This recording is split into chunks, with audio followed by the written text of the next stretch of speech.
today we have Charlotte joining us, and we're going to be talking about websites. I love and hate this topic personally. I feel like websites are a necessary evil. It's something we all have to have. And I feel like all too often we overcomplicate it and we make it too much about all of the wrong things. So today we're going to dive into a little bit about what you need to think about and really three important things you need to consider when you're building your website. So Charlotte, do you want to introduce yourself and tell everybody kind of what you do and why you're here on this podcast with me talking about websites today? Yeah, so I'm Charlotte. I'm based in Central Georgia right now. I'm a dog and equine photographer. And when I started my business, I really fell in love with the marketing side of things, the messaging, specifically the words in which we use to engage our clients. At the time, I was also working for a family business, and I had the opportunity then to help them create a new website. I described their old website as being an online museum. It was very, very old, very dated in not just visually, but in the way that it was worded. And so that business used my services to get with a web developer. And I did a lot of reading and everything into how to create a website based off of the story brand framework. And so I gained a lot of experience in creating that website. Then I did a second one for them. I also helped my local town. I was on their convention visitors bureau, so I also helped them create their website. And since then, I've realized that it's something that I really enjoy doing. Whenever I have an idea, I tend to flesh it out on a landing page or a website. It's just the way my brain works.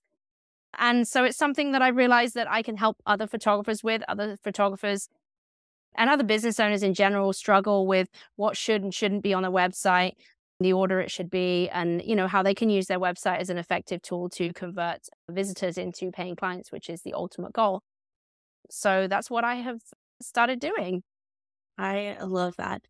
And it's been really fun watching you on this journey because I remember when you started the journey and I had done my website with somebody before, and then you kind of grabbed onto the idea and you kind of took off with it and you started doing all these websites, and it was really fun to watch you grow and learn and do all of the things. So I'm excited to have you here and to be talking about this because it's coming full circle. And I'm sitting here thinking like, man, it's been a really long time since I did that to my website. I'm like, I just need to hire Charlotte to just do my website for me because I need to update it. So y'all don't look at my website and judge me because I literally haven't touched it in 5 years. So let's talk about that idea first real quick. I think that there are certain genres where you have to be better at your website than others because you have more competition. However, it is important that you have a really solid website that gets your clients where you need them to go. So I like to say, like, if you're listening to this and you are a wedding photographer, if you're a baby photographer, if you're a family photographer, you better have your website like top notch. It better be like top of the world, best thing ever, because you have a lot of competition on Google. You have a lot of people that are going through Google, clicking on websites, and they're going to leave in like 15 seconds if your website isn't good. If you're in a smaller genre that has a more limited, group of people, then you can be a little bit lazier because you might not have to weed, your clients might not be weeding through 100 photographers to find you. They might be weeding through 10 or 15, but still, if your website doesn't convert and get them to contact you, you're going to be in a world of hurt because you don't want to miss out on those inquiries that you could be getting because your website isn't functional or it's not serving its purpose. So really, the primary purpose of our website is to get us inquiries. Period. The end. Like, that's it. It should be converting and it should get us inquiries. But in order to do that, we need to make sure we really talk about these 3 things first. So I'm going to lay out these 3 ideas, and then Charlotte is going to share a little bit more about each one of them. So the first thing you need to consider is having clear messaging, and really clear and concise messaging at that. The second thing you need to consider is a strong call to action, because if your clients don't know how to contact you or what they're supposed to do when they get there, they're just going to leave your website. And lastly, you really have to keep your clients at the center of your website and make it about them and not about you. So let's start with this first idea of having really clear messaging. And I think as photographers, this is a place we fall short because we rely on our photos. And I think we do this in all of our marketing, to be honest with you, social media even.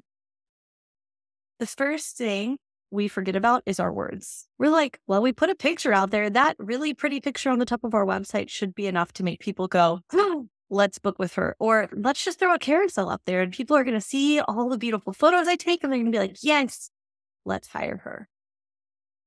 But I'm going to say that pictures are not enough. Your words and your messaging is equally as important, if not more important, than just your images that are there. And I'll take this a step further too. I know that Charlotte and I have some things we don't necessarily always agree on, but I'm going to take this step further as a business coach and as somebody who talks a lot about your why and why you're doing this. You need to make sure that your messaging is clear and concise, but that it also speaks to your why and the deeper meaning behind what you're doing. Because really, people buy into our why. They hire us because they connect with us and they love us and they get our cards and they see our hearts. And I think that having that element in your messaging is equally as important as having the good, clear messaging that gets the point across that you need to get across to them. So Charlotte, share your thoughts on this whole idea of clear messaging and really what that looks like from a website perspective. Yeah, so there's basically going to be two types of visitors to your website. It's going to be those what you'd call organic visitors, or just like cold leads, I guess, or warm leads maybe, that are going to, Google you.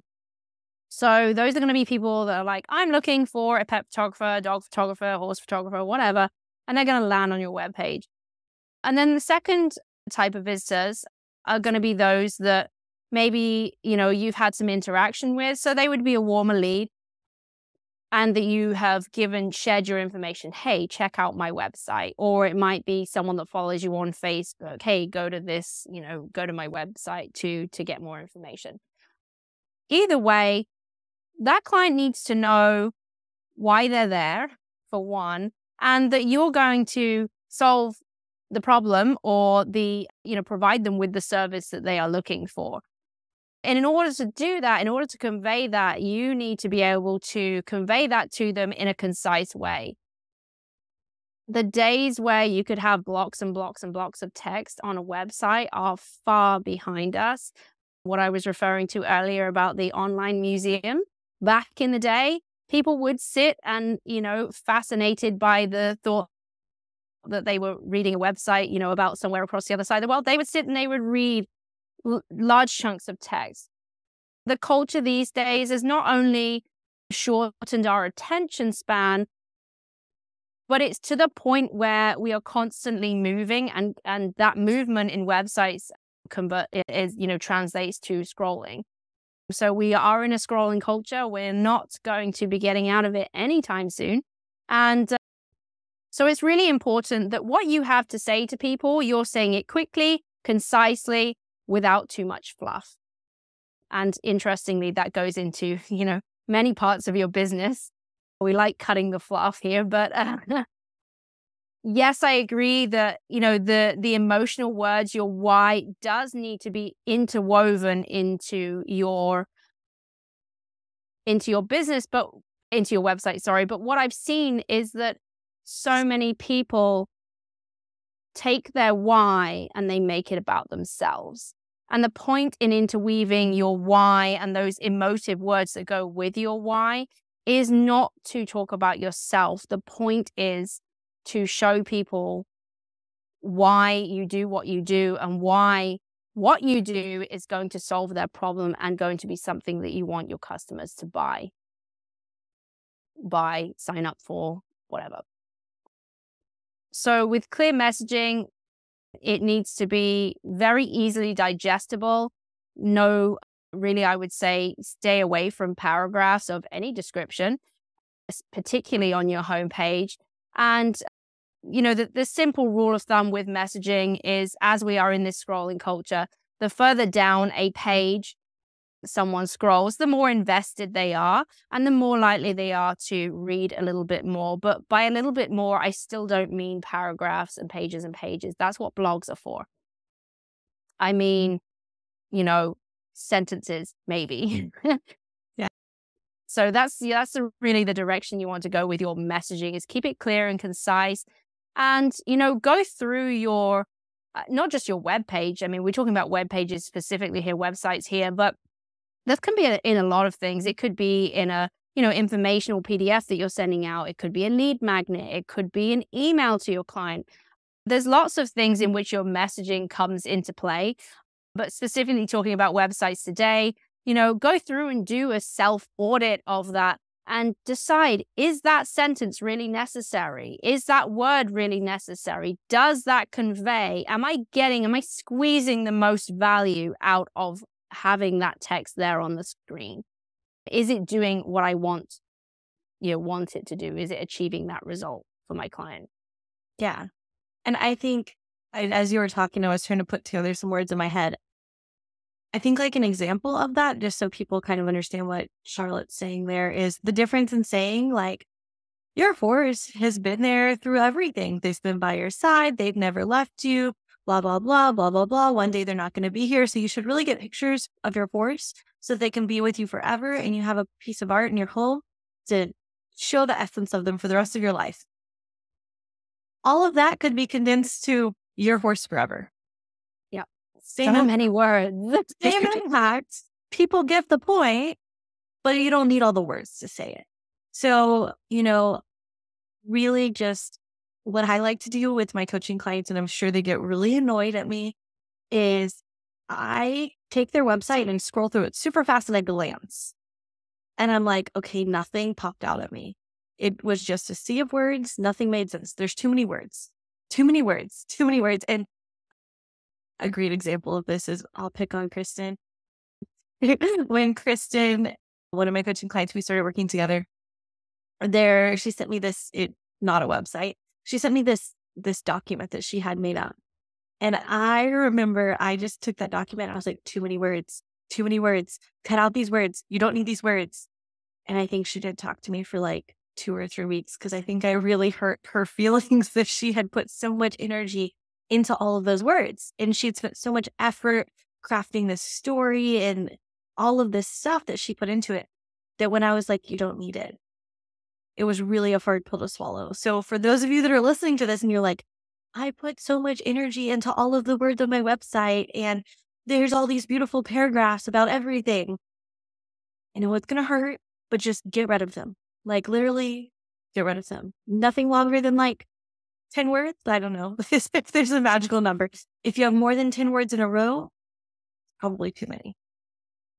I think my website. Okay, editing note for your podcast editor. Take Kristen's name out of that, because I'm going to be working with Kristen on websites. I don't want her to have her name in this podcast in that light. Okay, true story. Okay, Yes. take the word Kristen out. Okay, so where was it going with that? We can talk about the header if you want to. Like, I like to kind of just go into depth on the header. Okay. Not that I'm withholding anything, but it's just too much to go through the whole web page. Yeah, but the header, I like to talk about the header. Okay. So if you want to, do you want to say like, hey, Charlotte, do you want to give us an example of how we can use clear and concise messaging? Yeah. Okay. So Charlotte, tell us like where, or give us an example of how we should be using that clear and concise messaging on our website.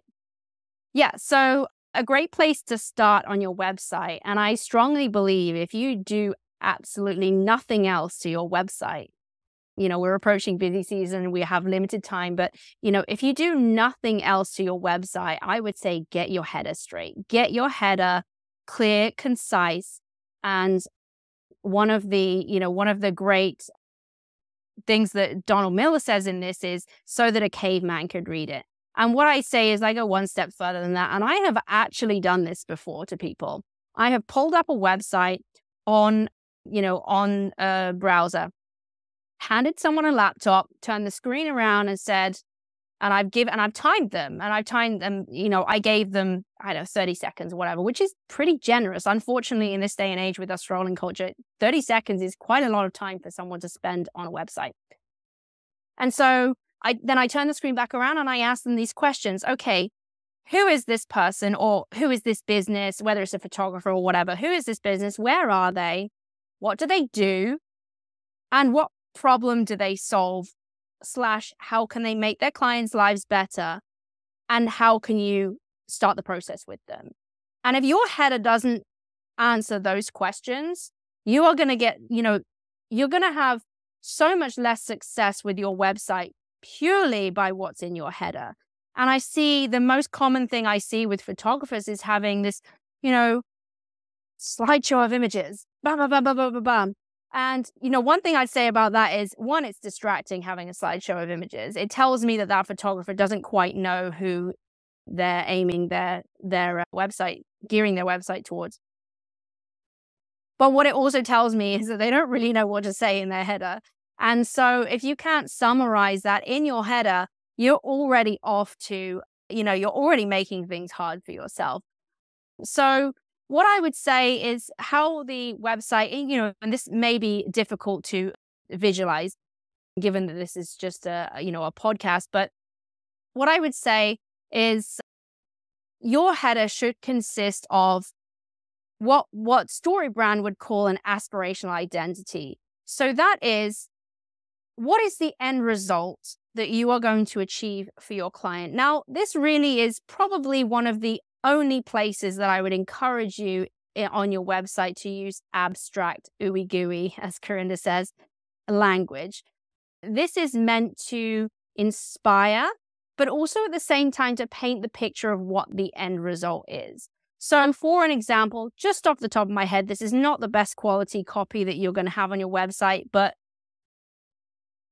your horse in your home forever, right? That could be something that not only is it piques someone's interest, it grabs their attention, it tells me who I'm speaking to, someone with a horse, and it's giving an abstract kind of idea of the horse isn't physically in that home forever, it's artwork, right? But then you pair it with something that puts that into context of, okay, we're talking about artwork here. So even just by reading that one sentence and seeing a picture that is relevant to that one sentence, your viewer is going to see, okay, this person creates art of my horse for my home. And so even though your messaging needs to be clear and concise, there are places and times where it can be slightly more abstract, as I just described. I would recommend that underneath that heading, you have a very, very literal, and not just for SEO purposes, but a very literal translation to your client of what that means. It could be, I don't know, Missouri's top dog photographer, Missouri's or Texas's, premier equine photographer, serving Houston and beyond. Something like that, that tells them where you are and literally what you do. So that someone looking for a wedding photographer, someone looking for a newborn photographer is going to look at that header and say, oh, no, that's not me. This is a horse photographer. This is a dog photographer, whatever. So I would say that subline there needs to really, convey that. And then the other thing that you need to have in your header would be the call to action. That call to action needs to be consistent across your whole page, and you need to decide what that call to action is. Don't have plenty of fluffy words in there, join the pack or learn more or any of this. No, let's cut right to the chase. Like, what do you want your client to do? What do you want that first action for them to do is contact you. Contact me, set up consultation, schedule discovery call, schedule info call, something like that. Because If that client's not willing to take that action there, fine. They can scroll further, and there are going to be multiple opportunities on this page for them to do so. So what I would say is, with your header, if you do nothing else this year with your website, get your header straight. Get that aspirational identity in there. Get a great image that represents what you do and how you solve your client's problem. Have a subtitle in there, which literally explains what you do in very plain English, and have a call to action on that header. Yes. And I think that leads us nicely into the second piece is have a strong call to action, right? Yes. Yes, absolutely. Call to action is everything. And I like to say we want all signs to point to a singular call to action. It doesn't need to be like, oh, here's contact me. Here's schedule a call. Here's send me an email. No, like decide what you want your clients to do. And I like to say like it should be a neon flashing sign that's like, do this now. And it should just like over and over, no matter where they go on your website, it should be like that neon sign is just flashing like, go here, do this, go here, do this. So that they scroll and scroll and scroll. And after they scroll a few times, they're like, clearly she wants me to click this button and do this. So I should probably do it. There should be no doubt in your client's mind what they should do and where they should go. And there should also not be distractions. Like there should not be a bunch of pages for them to click around on. I like to tell people your website could literally be one page. If you have a one-page website, that should serve its purpose. You don't need an About Me section, like an About Me page. You don't need a portfolio page. You don't even really necessarily have to have an investment page. Like you could literally just build a very strong one-page website. People can't get lost. They can't click off of it. All signs lead to contact me, and you're going to get your clients where you want them to go.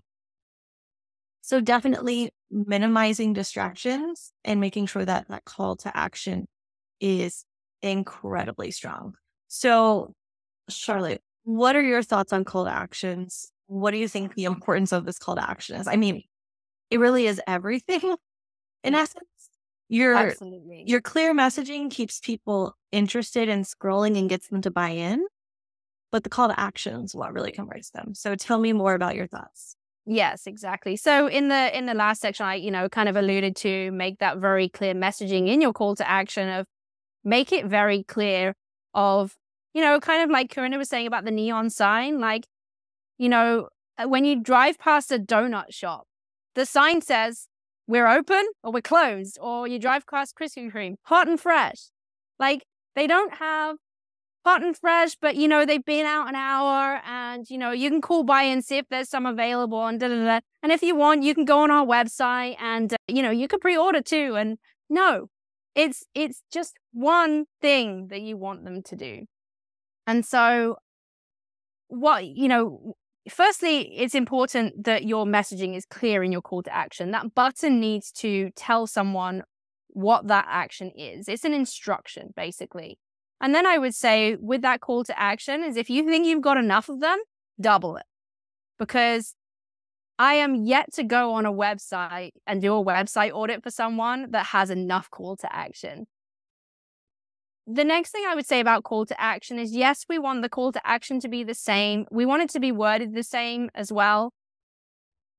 One of the really frustrating things I find is, what some people will be cute and clever. And, when someone has to make a decision or use up their energy making a decision on your website saying, well, do I click this button that says schedule a call, or do I click this button that says find out more?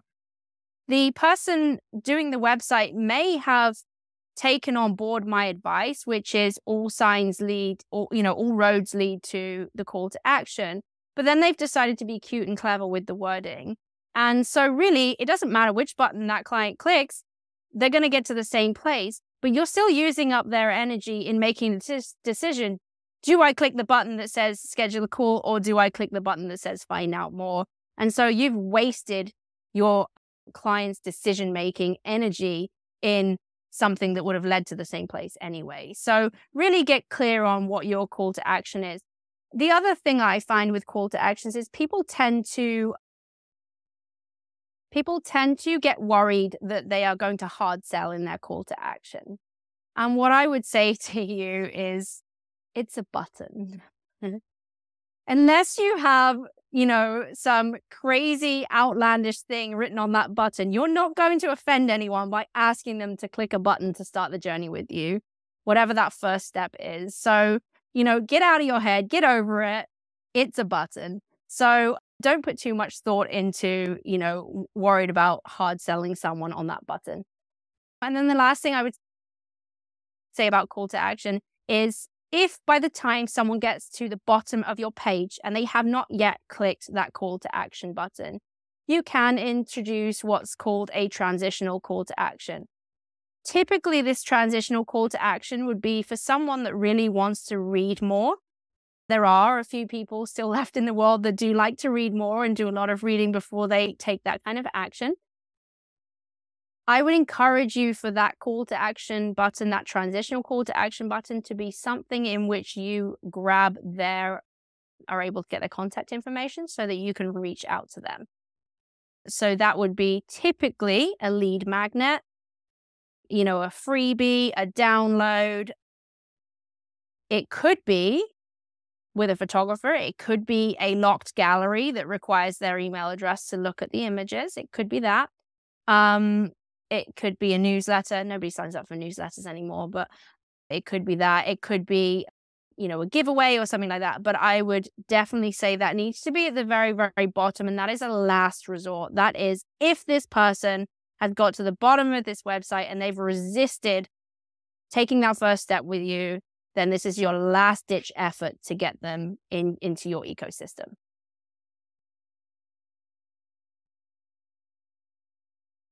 I can't hear you. What type of call to action do you recommend using for a photographer? Specifically, like specific wording, or should I say call me, email me, contact me, schedule a call? Yeah, so I think your call to action, if we were to get more into this, we would start talking about the steps to working with you. So I would recommend that call to action to be literally whatever the first step is to working with you. In my world and in many of my clients' world, doing, a very high touch kind of service, a very personalized service, that button typically is schedule a consultation, schedule a discovery call, schedule an informational call with me. And that is the first step I want my clients to take with me. And quite honestly, your website should attract and repel people. And so if someone's not willing to get on a call with me, in my world, they're not my client yet. It doesn't mean that they will never be my client. It just means that I don't really want to spend my time emailing back and forth with someone that's not ready to pick up the phone and actually talk to me. And so typically that would be, a scheduler, a Calendly scheduler, or a, whatever CRM you use, if it has a scheduler embedded into it. Just takes them quite simply to a page. And again, that page needs to be not covered in lots of things, other things that can distract them. That page needs to be, and mine actually quite simply is, it literally takes them to a link. It's not a very beautiful URL. The URL is ridiculous and it has the word Dubsado in it and everything else. It's very long and it's not pretty, but it takes them to somewhere where the only thing that they are doing is scheduling a call with me, giving me their name, their email, their phone number, and selecting a time to talk to me. One thing I will add to that, which is a little bit moving off the topic of websites just slightly, but what I will say about that call to action is you need to remove any and all barriers for people that want to work with you. So when I first started out in my business, I was, like most people, my schedule was wide open. You could talk to me whenever you want. And, and then I quickly got very burnt out doing that. And then, I went the other extreme of, I'm only taking discovery calls on, Tuesdays and Thursdays from 10 till 2. And that was, too extreme in that it really did it put a barrier in the way for people to book with me.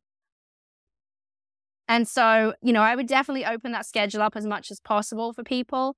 And the other thing that I have seen a lot of photographers do is basically ask someone to give them their life story on the, on that first click of the, schedule a call with me, their call to action.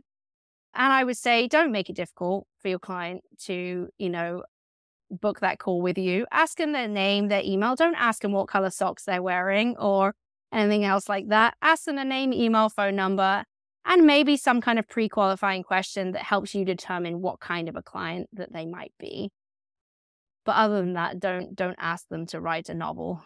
For the love of all things, do not ask your client what their budget is. They don't know what their budget is. That's right. Yes. Please do not ask them that. that. Somebody asked me this the other day I think last night on our group Q&A call in the coaching program, somebody said this. They were like, what days do you open up on your schedule for info calls? And I said, like, if you do like Monday, Wednesday, Friday, you have some time on, every other day, you're probably good. You don't need to have every single day all day long open, but a few days a week for a couple hours time chunks, hopefully they can find something, right? If they really want to work with you, like if they're at work during the day, they're going to find 15, 20 minutes to step away from their desk and go call you if they really want to work with you. The other thing I want to point out here is that if somebody schedules an info call through my website, 99% of the time, if they go through my website, they schedule an info call with me, they're going to book. My booking rate by having that is so high. I don't deal with emails, tire kickers that really aren't interested. Pretty much I know if they schedule an info call on my website, they're going to book. Period. The end. Like, it makes it super simple. And I don't know if y'all heard me say this on the podcast before, but I hate emails. I absolutely hate emails. So I'm going to do everything in my power to avoid emails. I don't want contact forms on my website. I don't want any of that stuff. I just want them to schedule a call or pick up the phone and call me. I would rather than just pick up the phone and call me and I'm driving down the road than to have them email me. That's how I feel about emails. So having a direct call to action that gets them on your calendar is super great. And it has worked well for me. And I know it's worked well for Charlotte. Charlotte's always walking off and she's like, hang on, like she'll come visit and text us. She's like, I have an info call scheduled. An info call just popped up on my calendar. And it's like, it's a cool feeling to just not have to do any work and people are on your calendar like that. So definitely a scheduler. If you don't have one, get one today. Yeah, schedulers are great. Schedulers are wonderful. I would say at the bare minimum, if someone's filling in a form, ask them when you can call them. If you don't have a scheduler, if they're not booking their own appointment, then, ask them when you can call. And as Karinda said, offer different varying times. So if you're offering Monday, Wednesday, Friday, Monday morning, Wednesday evening, Friday afternoon, for example. So the offering varying times of day as well. For sure. Remove those barriers, but also at the same time, realize that if these people do want to work with you, they will make time for a 15-minute call. 100%. And I'd agree, actually. My conversion rate from my website, if someone schedules a consultation, is extremely high conversion versus a Facebook message or an Instagram message or an email is much lower. Yes, I love that. And I don't send my clients really anything extra special to get them ready for my info call. I just send them a reminder that says, hey, I'll be calling you at this time. And that's it. So I'm not doing a whole lot of prep work beforehand either. I'm just getting on the call and talking to them. And you know what I think is really interesting about websites and people in general that I noticed from my info call is that when I ask my client who booked through my website, I say, have you had a chance to look through our website? Have you had a chance to look at our different investment options? Most of the time people are like, nope, I just scheduled the call. I just went to your website, just scheduled a call right away. You don't even care. Like, people don't even care to go to an investment page and they're not going to take the time to really go do the extra work. If all signs point to contact me, they're just going to contact you and trust the process of doing that. So I find that really interesting. Do you find that most of your clients have like dug and gone to your investment page and really looked at your pricing before they contact you, Charlotte, or? No. No. Most of them have extremely basic questions, which regardless of whether they have or they haven't, I'm still going to have the same conversation with them on their discovery call anyway. It would be interesting for me to ask them that, but some of them will say, oh, I've been looking at your new website and I saw this. And Usually throughout the discovery call, you will get a feel for how much they've read. But for the most part, no, they just schedule a discovery call. And that's exactly what I want them to do. Yeah. I know. And if you listen to the podcast, you'll know, I think pricing without context is not a good thing because I think that, I mean, people can go, my pricing's on my website, but they can go look at my website and see like my session fees. And, that's enough for them to be like, okay, that is way too high. And they're not going to contact me, hopefully, if it's ridiculously high or they feel like it's way too high.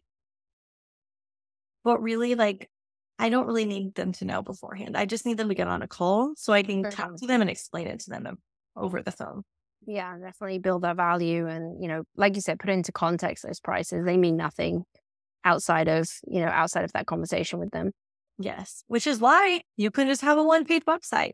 You have to have all the extra pages. So let's talk about this last piece of the puzzle, which is making it about your clients and not you. So I think in the story brand world, they say make your client the hero in your website. Yes. Share the story, the journey. You mentioned this earlier. Paint the picture of the journey. I say that a lot. Allow themselves to be able to like go through your website and imagine themselves in those photos, in those words, in the messaging and the experience that you're providing, and show their transformation. You don't even need an about me section on your website. How many of y'all are listening to this and you have an about me section on your website that says, "Hi, I'm Karinda. I went to school at Texas A&M and I graduated this year and I have an animal science degree. My senior year of college, I discovered that I like taking pictures and I was kind of good at it, so I decided I'd start a business." Your clients don't need to know that, nor do they really care. You might think they care, but really they don't. So I'm sorry if I bursted your bubble by saying that today, but you don't need an about me section. Make it about your clients. Don't make it about yourself. So share your thoughts on this, Charlotte, as it pertains to websites. Like, what does this mean for people that are listening to this when I say, yeah. So when I see, when I open up a photographer's website and I see like, "Hi, my name is so-and-so," and, and there's a picture of them holding a camera and it's all cute and everything. And, I love dogs and animals and I've been photographing people since I was 4 years old and, all that kind of thing. Like, I cringe for one, but I know that most people don't know any better. Also, this presents itself too when, Karinda will know that the sideways glances she got from me when we attended a conference recently, and the first 10 minutes were the speaker introducing themselves and their credentials and blah, blah, blah, and their accolades and their achievements. Nobody cares. Nobody cares. All they care about is what you can do for them. And it sounds very cold and callous, but that's all it is what can you do for them? So how the story brand, achieves this is that, they say establish the character, just like a movie, right? Establish the character and they are the hero of your story. How I like to put it quite simply is your website, and I quite often use the word web page. And the reason I use the word web page is because really that's all it needs to be. As we've just said, you don't need a 10-page website. You just need really a one-pager. And that's quite often where I start with my website messaging clients is, let's get you a one-pager that does the job. Let's get you a one-pager that achieves what we need to achieve. And then we'll think about the rest after. Yes, it's nice to have, another link that you can send your bought-in clients to get more information. But really what we're establishing at this point is that clear messaging, the call to action, and taking that client on a journey. And that journey is about them. So it's not about, all of my accolades. It's not about how many magazines I've been in. It's not about why I started photography, because like I said, they don't care. So what we're presenting our client with in this framework is we're establishing who that client is. When I was speaking about the headers earlier, we're allowing that client to pre-qualify themselves. If they don't recognize themselves as a dog mom or a bride to be, or the parent of a newborn, then they're gonna click off your website if they don't establish themselves as those people, if they don't recognize themselves in, in that description. So we're establishing who your hero of your story is. Then we're introducing the problem. Why has that person come to you? Now, problem can be quite a loaded phrase in a product website. We typically associate products with problems, right? And solving problems. So like, I have really bad acne. That's the problem, right? If you're selling them face cream, okay? With photography, we do tend to distance ourselves from the problems that we're solving. And sometimes we have to work a little bit harder to establish what those problems really are. And what I would encourage you is to establish what those problems are, and not just, I'm looking for a photographer. We need to be more specific than that and make this about our client and their specific problem they have. Their specific problem might be, I need a photographer that captures the true essence of my family, that's going to show us before, instead of just showing up and meeting us for a mini session in a random city park and I don't even know the photographer's name prior to them showing up. It could be, I need a photographer that, isn't terrified of horses. And I need them to understand that my horse is an absolute turd and he won't stand still. And they're going to be fine with that because they're used to doing that. So their specific pain point is what you need to address there. And again, not your pain point, not how wonderful you are, but identifying the specific pain point and problem of that client. And then, and only then, are you going to introduce yourself as the guide, not the hero, not the superhero, not the person that saves the day, the person that's going to guide them into solving that problem. And then there's steps after that, but that's the part where you introduce and position your client as the main character in this story. And that's where I see most photographers going wrong, is they're positioning themselves as the main character in the story. And that is the wrong way to do it. You are positioning yourself as the guide, the person that's going to lead them to solving that problem and creating, wonderful artwork of their dogs and their horses or whatever in their home.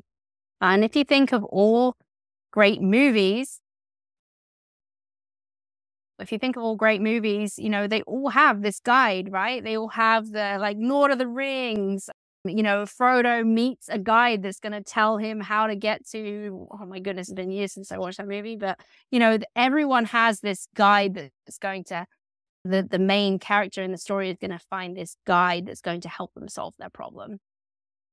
Yeah, I love it. I think it's a difference in Charlotte. Like, if Charlotte put on her website, hey guys, don't worry if your dog is crazy. I am a search and rescue person and I train dogs every day. And my dogs are highly trained, more trained than most people's dogs. And they're kind of nuts, but I still deal with them well and they still listen. And I have lots of tips and tricks because I've been in search and rescue for all these years. And also, by the way, I also do this and I also can do this and I also can do this, versus saying, hey, don't worry, I got you. Your dog can be wild and crazy and we'll still get great portraits. That's like the difference in these two positions of making it about yourself versus making it about your clients. Is you don't have to talk about yourself to say, hey, I gotcha. It's cool if your dog's crazy because we'll still be able to get good portraits. You don't need to explain to them that you've got this because you've been to be a photographer for 15 years or something like that, right? So I think that is really important. I really have enjoyed this topic and this conversation, and I think it is so important to have. And I think that it is probably one of the things that photographers are the most afraid of, especially new photographers. They're like, I don't have my website done yet, so I can't launch my business. Or it's like, I'm not getting any inquiries through my website. And I go to a website and it's like, well, yeah, because nobody knows what to do when they get there. Or it's like, well, I'm not getting any inquiries, and you look at their website, it doesn't even say where they're located. Guys, if I go to your website right now, can I tell where you live and what areas you serve? If I cannot readily tell where you live and what areas you serve in the first 5 seconds, there's a problem. So I think that you just really have to consider like your website is really, it is important, but you don't need to overcomplicate it. You don't need to make it a million pages. You don't need to do all these extra fluffy things. You just need to be clear and concise, call your clients to action and make it about them, not about yourself. So if you've been sitting there waiting to publish your website because you're not sure what to write in your About Me section, this is Charlotte and I telling you to just delete the About Me bio that you've written 100 times and get rid of it and call it a day because you don't need it. Nobody cares. Nobody cares. As sad as it is to say. So, Charlotte, why don't you tell us like what you really help photographers do with their websites a little bit more and kind of how people can, if they want to reach out to you, we'll put all your details and all the links of how they can get in touch with you in the show notes and all that good stuff. But why don't you tell people what the process typically looks like when they're considering hiring somebody to come in and help them with their copy and figuring out how to lay out their webpage? Sure. So what I want to point out in my experience of working with web designers, I mentioned at the beginning that I worked, for a family business that I worked on 2 of their websites eventually. And what I didn't mention was prior to working with the Certified Story Brand Guide, we actually had a local web designer come to, quote the job, and he was hired without my consultation. It was really before I was brought onto the project. And he didn't get it. He just didn't get it. Because unfortunately, he was just a web developer. He was writing code. He was creating websites. He wasn't interested in helping writing copy that converts.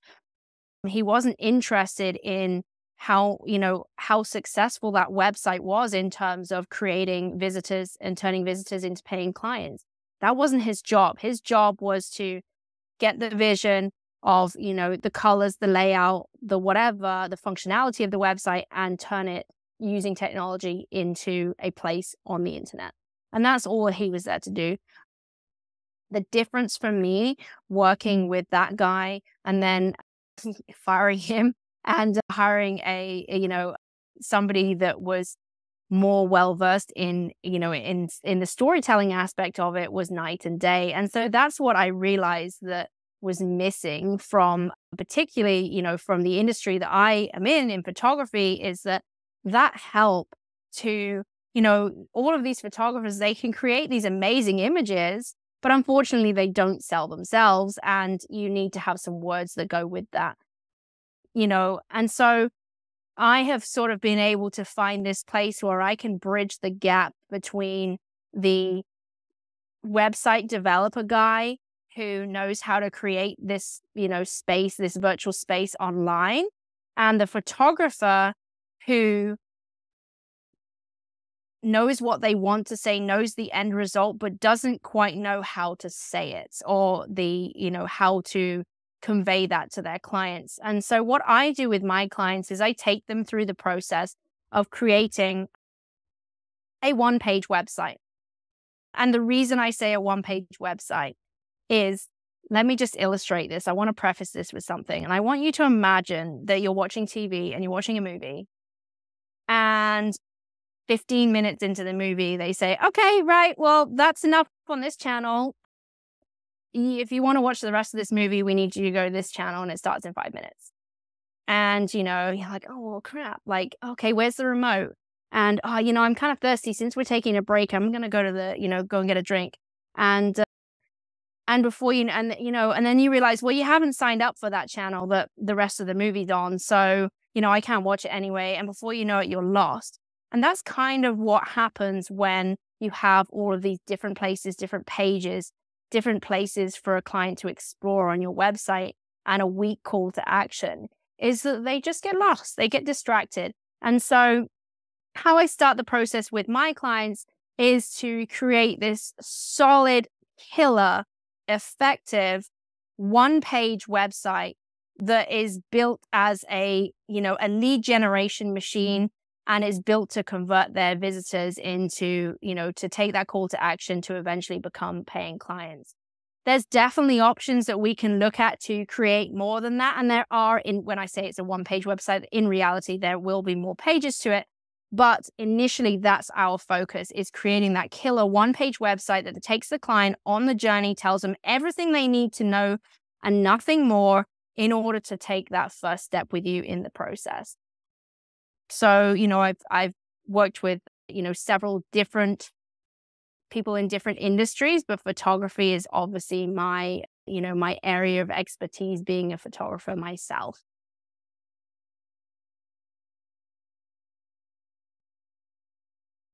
If somebody is interested in working with someone like you who can help them with their copy, the first step is normally just scheduling a consultation call, right? Or requesting a website audit. That's really common in this industry. Tell us more like what a website audit is, or a homepage audit, what that entails, and how people can, if they're interested in like, dang, I think I'm missing the mark, can Charlotte look at my website and tell me if I'm on the right track or if I am just absolutely just really falling on my face here? What does that website audit process look like? Sure. So the website audit, I basically will hop on your website and I will pretty much run your website, or your homepage. We're talking about your web page here, not your website, because quite honestly, I don't care about your About Me page or your Contact Me page or your portfolio. It really doesn't matter to me. What matters to me, just like your client, is that I can jump on your web page, your homepage, and I can answer those questions. Who you are, and when I say who you are, I mean like literally the name of your business, who you are, where you are, what you do, the problem you solve, and how I can get it, and why I should, right? And so that's the audit that I do on that. So I offer a free audit for anyone that is interested in working with me, wants to see kind of, the way I deliver things, the way I think. I'm extremely to the point. I am not one for adding a bunch of fluff in there. You will receive a very blunt, very to the point homepage audit from me that will last no more than 5 minutes. And I will just give you, some pointers for that. If that's something that you want to, go ahead and make those tweaks and see how it goes, I can guarantee you that you will see some difference. However, if you want to dive a little bit more and have my help in creating the copy for your homepage and then potentially the rest of your website, I also offer a full consultation for that, where I can, kind of go through some of your goals, some of the, the particular problems that you're having specific to you, your plans for your new site, your vision for your website. And then I can talk to you about some of the options as to what it might look like to work with me. Yes. Awesome. I love that. I think doing audits with people is a great way to talk to them, get an idea of if they're a good fit, if what they say resonates with you, or if you're like, this person's crazy. The great part is Charlotte's super honest. She's not going to lie to you or fluff things up. She's just going to tell you how it is. So I can guarantee you're going to get lots of good, honest feedback. It's kind of like I do diagnostic calls with people all the time, and we just kind of talk about their business. I have a checklist of things I ask them about to see where they're at. And then I kind of say, okay, here's where I think you're missing the mark, and here's how I can help you. And that's exactly what you'll get out of a website audit, or a homepage audit, not a website. A homepage audit with Charlotte is that really honest look at where you might be missing the mark in your business. And honestly, like I would say, hiring somebody to help me with my website, like I said, I haven't touched my website in years because I hired a professional that did an amazing job with the copy. And literally, like when I look at it, like, yeah, there's some few little things that I could tweak and update, but like it has lasted the test of time because it was built and there was so much thought and so much effort and so much like deep diving into it that happened, that like I'm cool with it. Like it's good. I know it's good. So I think that it's a super good, valuable investment. And really, like, if you book one client from it and your client spends $5,000 or $6,000, or if you get that $20,000 client from your website, you know, holy crap, your website pays for itself super quick. I mean, most of you are probably going to need one or maybe two clients if you are having clients that are high paying clients to really pay for having a professional come in and hold your hand and do the thing. And I know Charlotte has relationships with people who can also do the implementation and build the website for you and help you and guide you. So it's not just like you have to go hire Charlotte and then you're like, I don't know how to implement it. I need to find someone else. Charlotte can take care of you there. She has the people in her pocket that can help with the full process. So you don't have to worry about anything. Like, just let them handle it. Just be like, okay, show me my pretty website when you're done.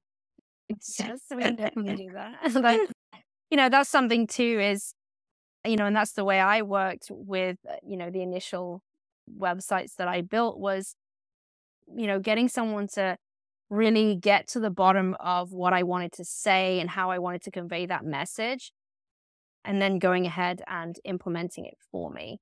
And that's the big part that's missing when you just go to a regular web builder, web developer, is that they are missing a huge chunk of the work that needs to happen ahead of time. Now, yeah, you can buy Build a Story brand book and you can read through all of that and you can, try to piecemeal it together yourself. But the shortcut is, literally in less than a day, I can have that entire thing done with you. And then you have the choice as to whether you hand that off to a web developer of your choosing or whether you decide to use my people. But that's just all, whether you decide to DIY it, but you're DIYing it from a place of literally copying and pasting because you've, been able to go through that with me in order to say what you want to say. And it's just a question of then creating a website from that, and I think I've heard it said before that your website is the equivalent to your digital handshake. So if someone has a weak handshake, I always notice. And so, when someone has a weak website, I'll call you out on it. But also, it's inviting someone into your metaphorical online home. And if your online home is a mess, and they don't, or it's embarrassing, or if it's dated, or if it just, doesn't really speak to your client, they will notice. And you are likely to lose that client through that, that lack of connection there. So, it's definitely something that's worth spending time on and getting right. And as you said, a website that's properly written and the messaging that's properly written to suit the target audience will stand the test of time, unless that client changes or unless the business changes drastically. I think I can say the same. I spent the time doing it properly in the beginning, and I really haven't made many updates to my website either. The updates I've made have been adding value to my existing clients, my clients who I'm sending to an internal web page that kind of just suits me to send them to a web page to get more information or whatever, as opposed to having to spend that time tweaking this and tweaking that and changing this and changing that. When I do a website overhaul or a website update, it really is just, focusing on some SEO and some, tidying things up, giving it a little bit of a facelift, not changing the entire integrity of my website and starting over again. And that's the worst thing I hear is, every couple of years, you hear or every year even, or sometimes even every 6 months, it's horrifying. Photographers saying, oh yeah, I need to update my website again. It's like, no, you don't. If you do it right in the first place, you will not need to do it. So definitely, it's definitely worth putting those solid foundations in the beginning. For sure. So if y'all are interested in an audit, we'll put the details in the show notes about how you can grab an audit with Charlotte. She only works with a certain number of clients every month, and her schedule's super limited because she does have her own full-time portrait business. Plus, she helps photographers build their websites. So if y'all are interested in really having her help and her guidance, like, get on her schedule ASAP, because I can guarantee you, as soon as this episode comes out, your calendar's going to be slammed. So, like, don't hesitate, do it right now. Go in the show notes, grab a time to chat with her, or, request that audit. And I can guarantee you it's going to be so eye-opening and so helpful for your business, and really is going to move the needle for you. So thank you for joining us. Let us know, send Charlotte a DM or me a DM, and let us know what you took away from this episode, what your favorite part was. Charlotte, if they want to message you, where should they message you? Sure. So right now I can be found at Charlotte. So on Instagram and Facebook is Charlotte Detienne Photography. I'm still operating under my photography brand right now, or charlottedetienne.com. And as you said, we'll put the specific link for scheduling a website consultation in the show notes. But by all means, drop me a DM, message on Facebook, whatever, and I can directly send that link to you as well. Yes. Awesome. Well, thanks for joining us, Charlotte. I cannot wait to see all of the website tweaks that you'll make after this episode. I actually take a screenshot of your website before you change it. And then after you listen to this episode and you make some tweaks, take another screenshot and send them to us so we can see all of the amazing things you do on your website from today's episode. Yes. Bye. Great idea. Bye.